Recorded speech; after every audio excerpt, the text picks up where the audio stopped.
When Emily told me she had to go on a 3-day work trip to another city, I didn't think twice about it. She worked in marketing, and travel was part of her job. I even helped her pack, kissed her goodbye at the airport, and told her to text me when she arrived. For the first day, everything seemed normal. She sent pictures of her hotel room, meals, and a quick selfie at what she said was a client's office. I had no reason to doubt her, at least not yet. The first sign that something was wrong came on the second night. I called her after work, but she didn't answer. Hours passed, and my texts were left on read. When she finally replied, it was around midnight, claiming she'd been at a business dinner and was too tired to talk. Her message was short, cold, and nothing like the Emily I knew. That's when a strange feeling started creeping in. The next morning, I decided to check something that had been bothering me. Emily's company always booked travel through a particular agency, and since I knew one of her coworkers, I casually asked if they were also in the same city for the conference. Her coworker's confused response hit me like a hammer. There was no conference scheduled that week, and Emily had no business trip listed. My stomach dropped. I didn't want to believe it. I told myself maybe there had been a mistake. But that evening, she posted a photo on her social media story, a blurry hotel room mirror shot, tagged in a city only 2 hours from ours. I recognized the style of the curtains. They looked exactly like the hotel we'd stayed in last summer for our anniversary. The timing, the lies, everything started connecting. I couldn't sit still. I packed an overnight bag, got in my car, and drove straight to that city. My heart pounded the whole way. I wasn't sure what I'd find, but deep down I already knew. The drive felt endless, my mind filled with memories of our years together, all now twisting into doubt and anger. When I reached the hotel, I parked in the far corner and sat there for a few minutes, trying to calm myself.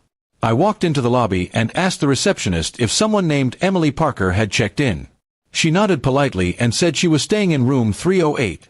The name and the confirmation sent chills down my spine.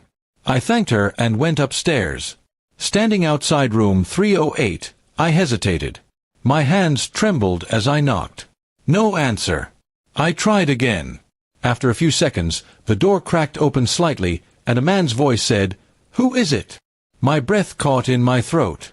I pushed the door open wider, and there she was, standing behind him in a robe, her face pale as snow when she saw me. For a moment, none of us spoke. The man looked between us in confusion, while Emily's lips quivered. I finally managed to say, "So this is your work trip?" My voice was steady, though my heart felt like it was breaking apart. She couldn't meet my eyes. She whispered my name, reaching out, but I stepped back before she could touch me. The man, realizing the situation, grabbed his jacket and hurried out. Emily broke down, begging me to let her explain. She said things had been complicated, that she was confused, and that it just happened. Those words meant nothing to me. All I could see was the betrayal, the lies she had woven so easily. I told her I wasn't there for explanations. I only wanted the truth, and I had seen it with my own eyes. I left her standing there in tears as I walked out of the hotel. My chest ached, but I felt strangely calm. The drive back home was silent except for the sound of rain on the windshield, each drop echoing my disappointment.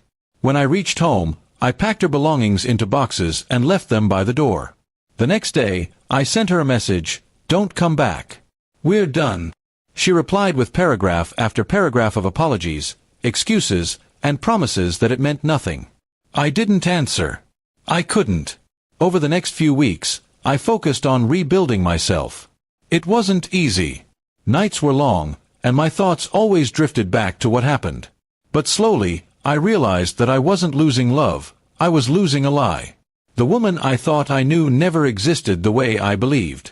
Months later, she sent one last message, saying she regretted everything and hoped I'd forgive her one day. I read it once and deleted it. Some things don't deserve closure, only distance. I learned that trust, once broken like that, never truly heals.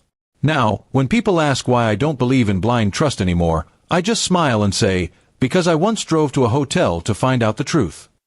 And that night, as painful as it was, saved me from living the rest of my life in a beautiful lie.